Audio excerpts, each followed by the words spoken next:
Vrutila sam se oko kuhinskog stola, dok je miris pasulja i sveže pečenica ispunjavao našu porodičnu kuću u malom selu kod Čačka. Ja sam Marija. Imala sam 25 godina i oduvek sam znala da će taj dan promeniti moj život zauvek. Bila je topla letnja petak, kao i svaki drugi, a ja sam pomagala majci u pripremi večere. Tradicija koja se u našoj porodici prenosila generacijama. Mario, draga, može li da mi doneseš ono dobro vino iz špajza? Majčin glas je bio mekan, ali odlučan, dok je njena ruka još uvek bila umešana u testo za pite. Spustila sam se niz one stare drvene stepenice ka špajzu, gde su boce vina strpljivo čekale u prašini.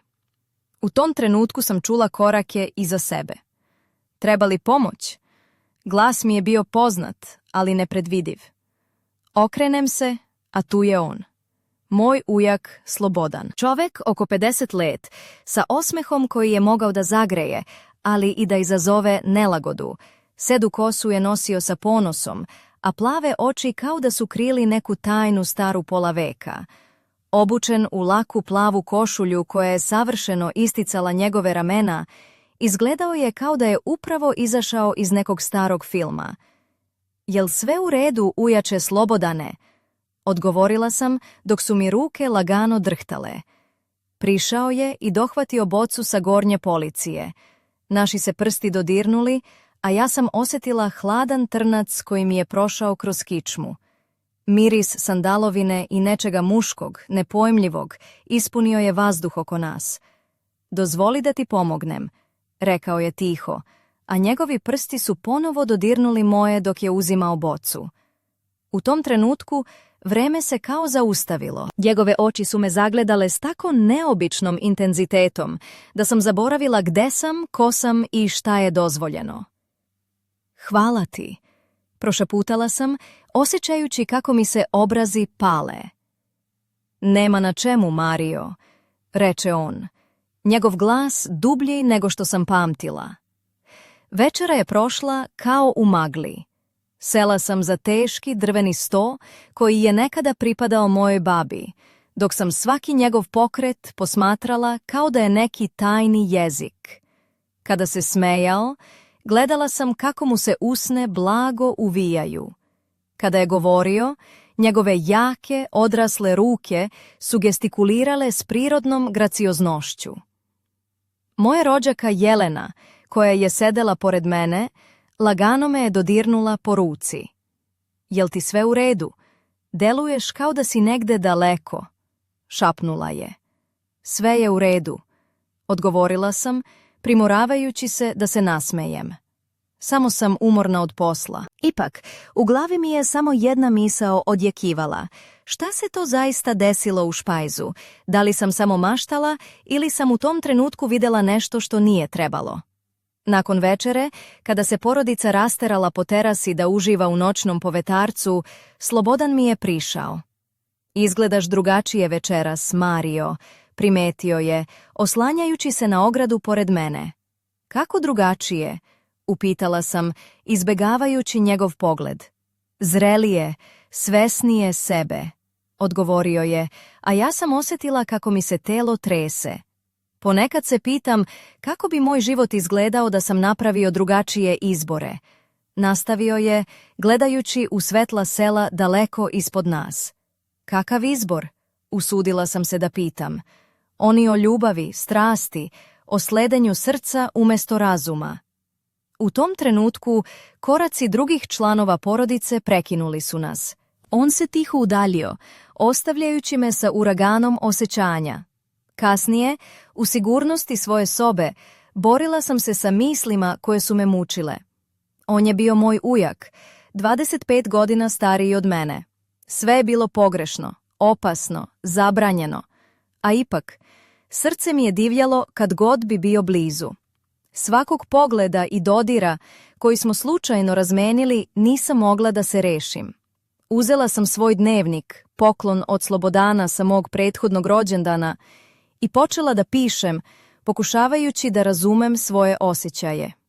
Dok sam konačno zaspala, sanjala sam ruke koje se dodiruju u mraku, zabranjene šapate i ljubav koja se suprotstavlja svim pravilima.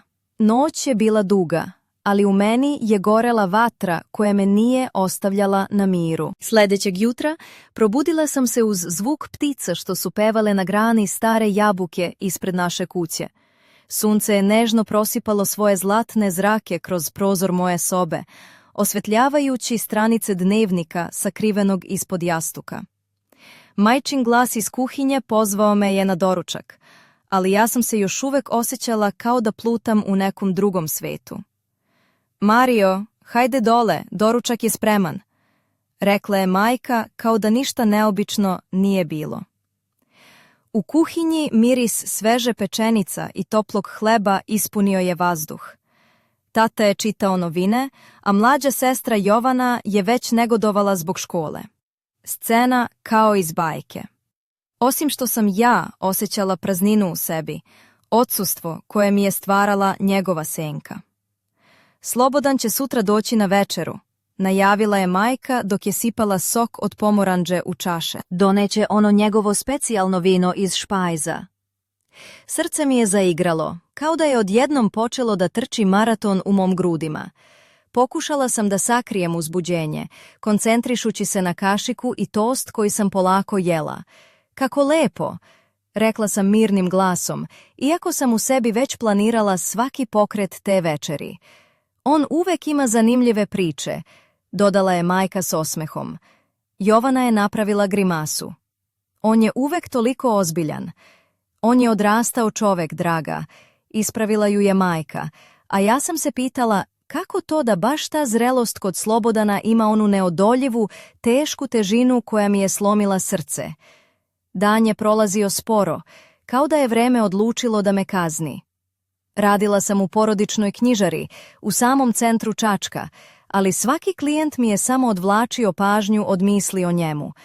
Svako polaganje knjiga na police podsjećalo me je na njegove jake ruke, kako drže bocu u špajzu. Oko 3 popodnea zvona na vratima knjižare oglasila su se. Podigla sam pogled i srce mi je preskočilo. Bio je to on, Slobodan, u sivom odelu koje je savršeno pristajalo njegovim širokim ramenima. Plave oči su nam se srele preko praznog prostora između polica.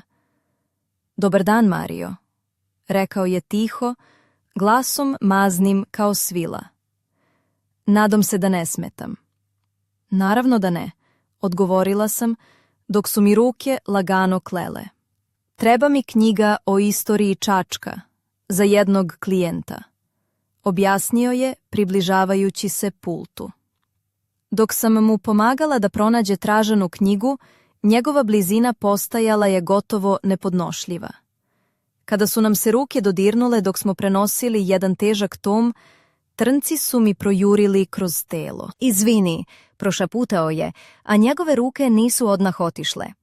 Nema problema, odgovorila sam, upijajući njegove plave oči kao da su neki magični izvor. Zvuk otvorenih vrata knjižare prekinuo je naš trenutak. Ušla je mušterija, a Slobodan se povukao, vraćajući se u profesionalnu ulogu. Pronašao si šta si tražio? Pitala sam, pokušavajući da vratim kontrolu nad svojim glasom.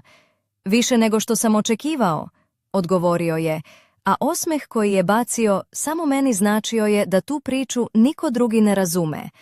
Dok je plaćao knjigu, pričali smo o bezbednim temama, vremenu, porodici, poslu, ali ispod tih reči krila se reka koja je tiho, ali uporno, nosila naše neizrečene želje.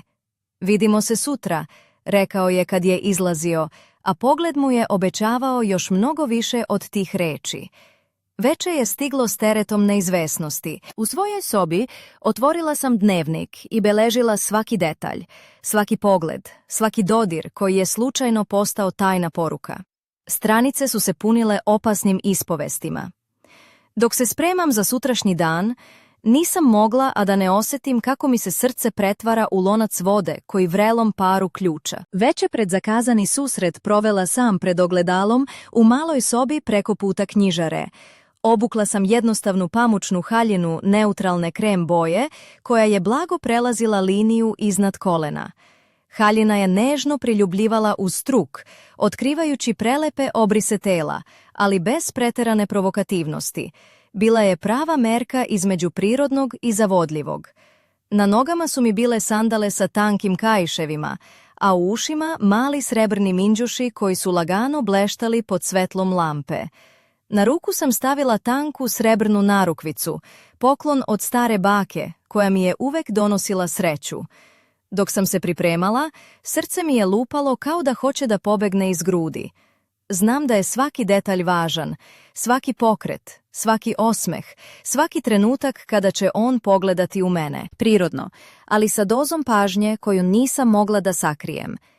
Ispred mene se pojavio taj sivi kostim, koji sam još uvek dobro pamtila, njegov omiljeni, savršeno skrojen, koji je naglašavao njegovu visinu i snagu. Lagano je dodavao težinu svakom našem susretu, kao da nam je sudbina već ispisala scenario. Kada je zazvonio zvončić na vratima, srce mi je gotovo izletelo iz grudi. Otvorila sam, a on je stajao tamo, sa 2 boce vina u rukama i osmehom koji je odmah razbio svaku moju sumnju u sebe. Na sebi je imao tamno plavu košulju i crne pantalone, a pogled mu je bio neobično nežan, gotovo ranjiv. Večera je prošla kao igra na žici. Svaki njegov dodir nogom ispod stola bio je kao tihi poziv na igru koju smo oboje znali, ali nismo smeli da je igramo. Dok smo razgovarali sa porodicom, pokušavala sam da sakrijem uzbuđenje, ali svaki njegov osmeh ka meni bio je kao mala iskra koja je mogla zapaliti celu sobu. Kada su se svi povukli iz trpezarije, našli smo se u kuhinji, okovani tišinom koju je samo on umeo da ispuni. Sjedala sam pored sudopera, dok mi je on pomagao oko pranja sudova. Njegove ruke su bile tople, ali svaki dodir bio je punjen napetošću, koju nismo hteli da priznamo. Mario, prošaputao je dok je nežno brisao čašu. Moramo da razgovaramo. O čemu? Upitala sam, znajući u dubini šta će reći. O onome što se između nas dešava, odgovorio je. Njegov pogled postao je ozbiljan i dubok. Nije normalno, ali znam da i ti to osjećaš. Ruke su mi drhtale dok su bile u vodi punoj sapunice. A šta ćemo sad? Upitala sam, gotovo šapatom. Ne znam, priznao je, približavajući mi se. Samo znam da, kad sam s tobom, zaboravljam da sam ti ujak. Zaboravljam razliku u godinama. Zaboravljam sve osim toga. Njegovi prsti su dodirnuli moj zglob, a svet kao da se zaustavio na trenutak. U tom trenutku ništa drugo nije postojalo, ni porodica, ni pravila, ni strah od posljedica. Ali koraci u hodniku su iznenada prekinuli našu blizinu. Jovana je ušla u kuhinju, potpuno nesvesna drame koja se upravo odigrala. Treba li vam pomoć? Ponudila je, a mi smo brzo pokrili osjećanja koja su se videla u našim očima. Već smo završili, rekao je Slobodan, vraćajući se na svoje mesto kao da se ništa nije desilo, ali njegov pogled prema meni govorio je sve drugo. Nedelja koja je usledila bila je prava muka. Svako porodično okupljanje, svaki neočekivani susret sa njim, samo je jačao svest o opasnosti naše veze. Majka je počela da primećuje moju nemirnost. Mario, u posljednje vreme si toliko odsutna, primetila je jedne subote tokom ručka. Jesi li previše umorna od posla u knjižari? Možda, odgovorila sam izbegavajući njen prodoran pogled. Ima puno posla ovih dana. Istina je bila da nisam mogla da se koncentrišem ni na šta osim na njega i na one trenutke kada bi naši pogledi slučajno začinili vazduh. Jednog dana, dok sam bila sama u knjižari, na pultu sam pronašla paket bez pošiljaoca. Unutra je bio retki pesnički zbornik srpskih pesnika, a na prvoj strani posveta. Za M, čije oči osvetljavaju najtamnije dane. Počela sam da drhtim od uzbuđenja i straha, sakrivši knjigu pod pultom. Bila je to poruka, korak preko linije koju nismo smeli da pređemo. Ipak, nisam ovo da se otmem tom riziku. Kasno popodne tog istog dana, dok je sunce polako zalazilo iza brda oko Čačka, vrata knjižare tiho su se otvorila. Unutra je ušao on, Slobodan, sa onim svojim mirisom kolonije koji je oduvek imao moć da me opije bez jednog gutljaja vina. Nosio je tamno sivo odelo, a kosa mu je pod suncem dobijala zlatkasti sjaj, kao da je sam zalazak sunca oživljavao njegov izgled. Mario, rekao je tiho, dok su mu oči kopnele od ozbiljnosti. Moramo da pričamo. Ruke su mi se lagano tresle dok sam okretala tablu na vratima sa otvoreno na zatvoreno.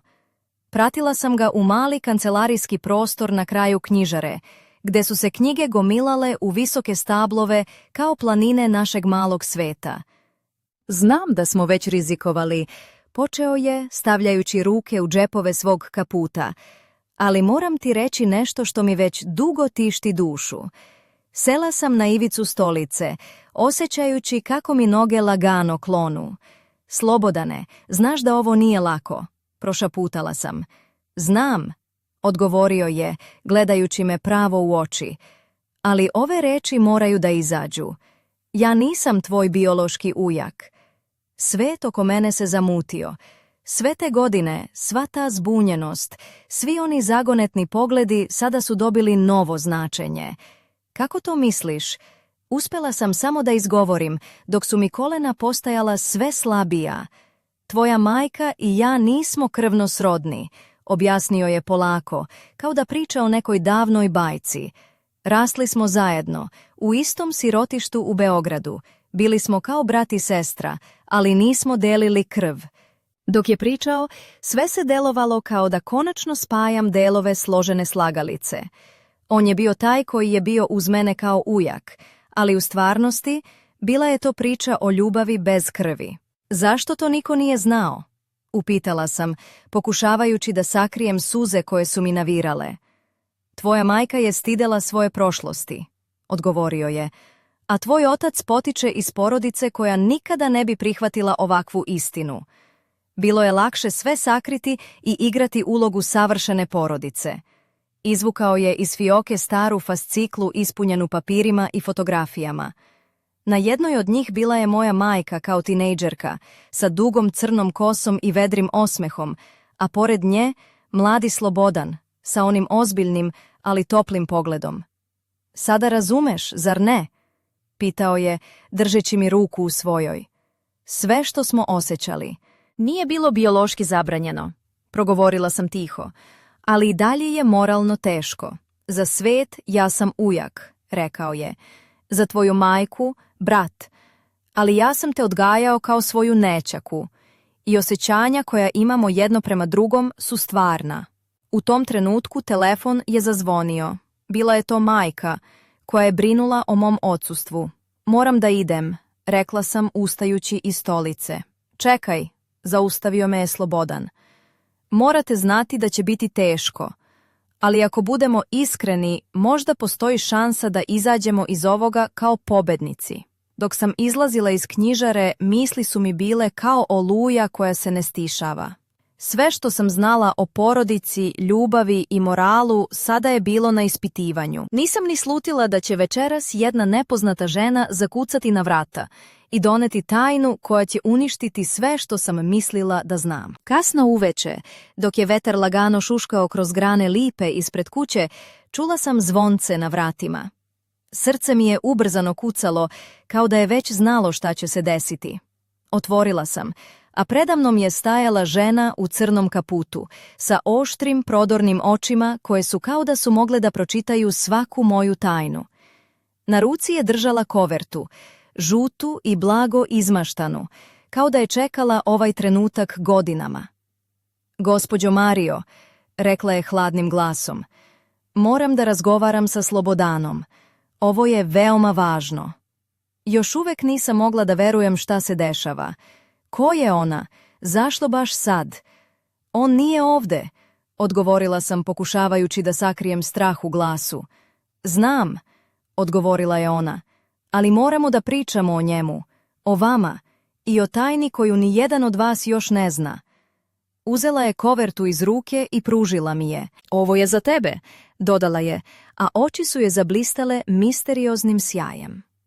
Zatvorila sam vrata, a koverta mi je zgorila u rukama kao da je ispunjena vatrom.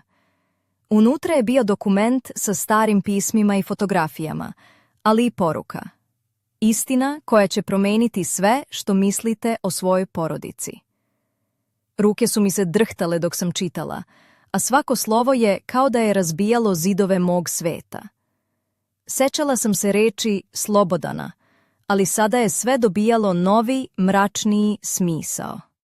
Dok sam pokušavala da shvatim šta se dešava, osjetila sam da me neko posmatra. Pogledala sam kroz prozor. Nikoga nije bilo osim senke koja se brzo sklonila u noć.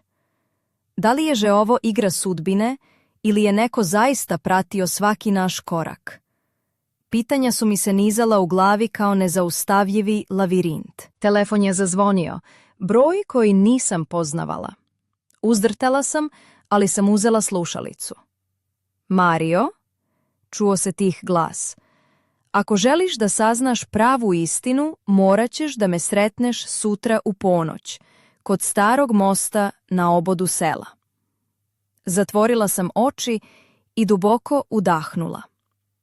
Time je naša priča dobila novi, opasniji tok.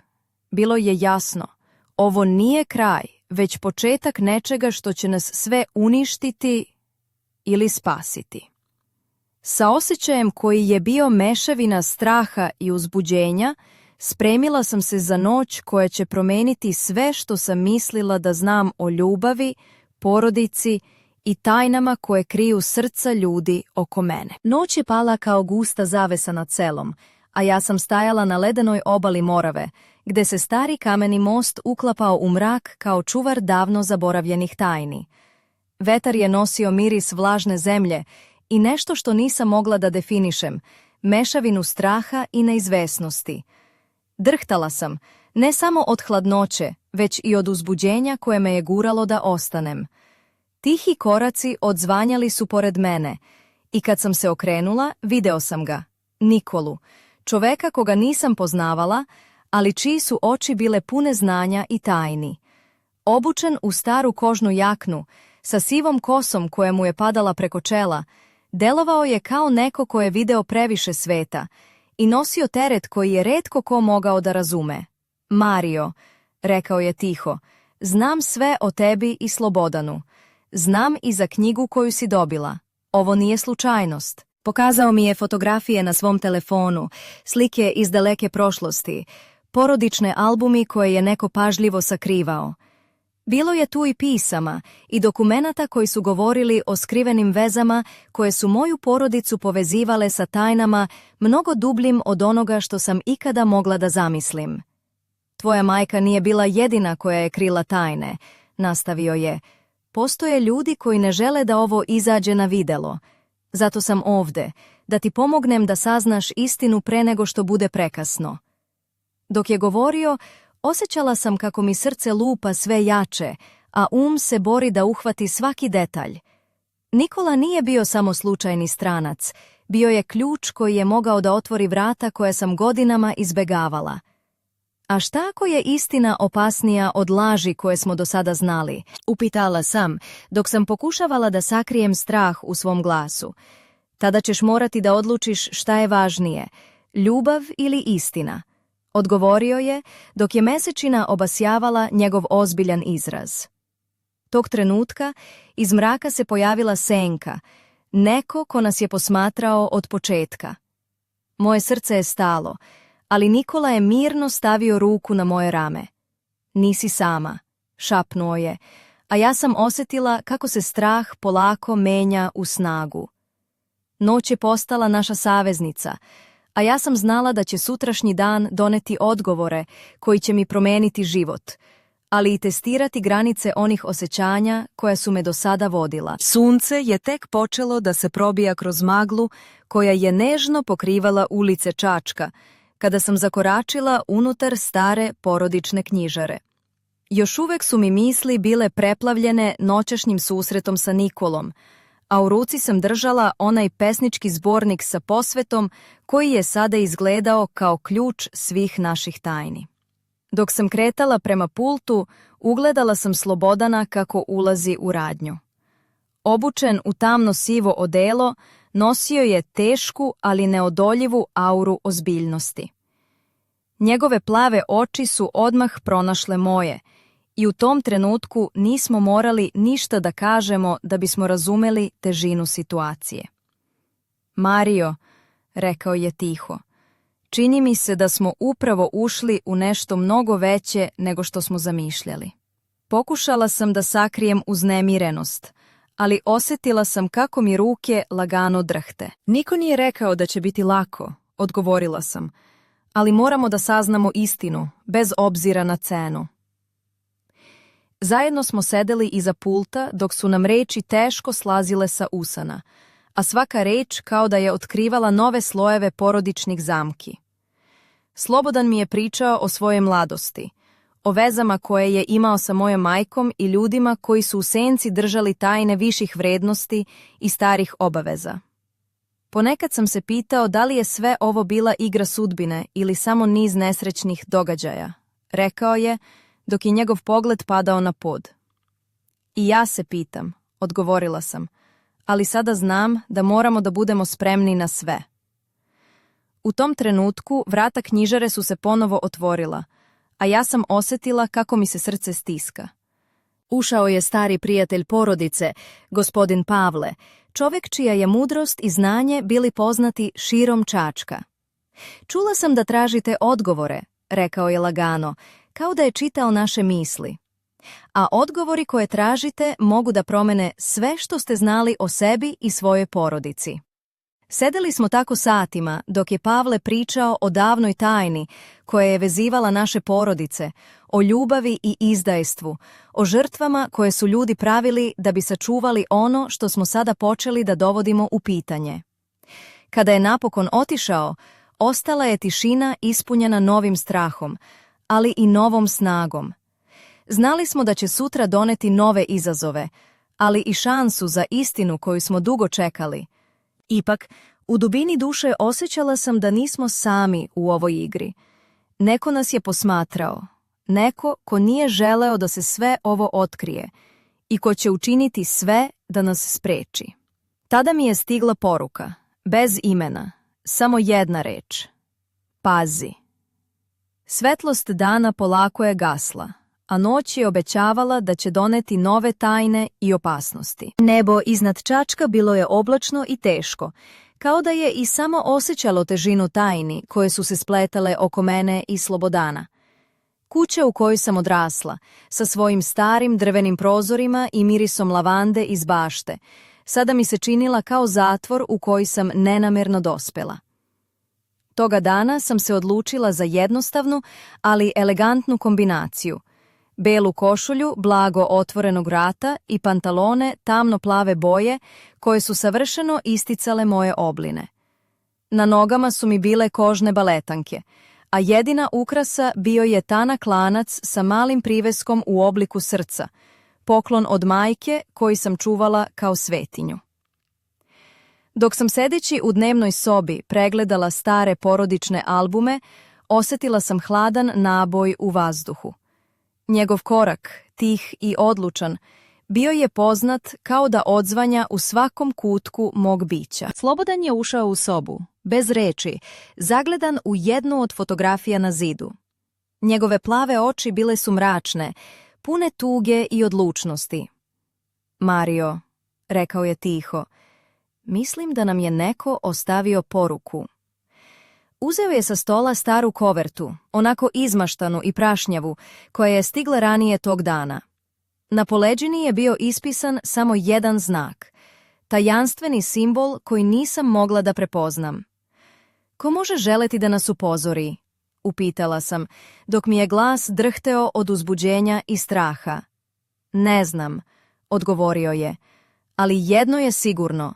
Više nismo sami u ovoj priči. Dok se spremaše da ode, njegov pogled je sreo moj. I u tom trenutku osjetila sam kako sve granice među nama nestaju. Bila je to mešavina želje i opasnosti. Kao da smo bili dve vatre koje su se neumoljivo privlačile, iako su znaki upozorenja oko nas gorele kao crveni alarm. Moramo biti oprezni, šapnula sam, ali i hrabri. On se nasmešio, tiho i zagonetno, kao da je već znao šta nas čeka. Kada je zatvorio vrata iza sebe, ostala sam sama sa mislima i pitanjima koja nisu imala odgovore. Jedino što sam znala bilo je da će sljedeća noć doneti nove izazove i da će svaka odluka koju napravimo imati težinu koju nismo mogli ni da zamislimo. A u mraku iza kuće neko je posmatrao. I čekao. Noć je bila hladna i tiha, samo je povetarac nežno milovao grančice starih lipa u dvorištu. Sedeći kraj prozora, gledala sam u mrak koji je ispunjavao ulicu ispred kuće, a u ruci sam držala onu staru kovertu sa nepoznatim simbolom.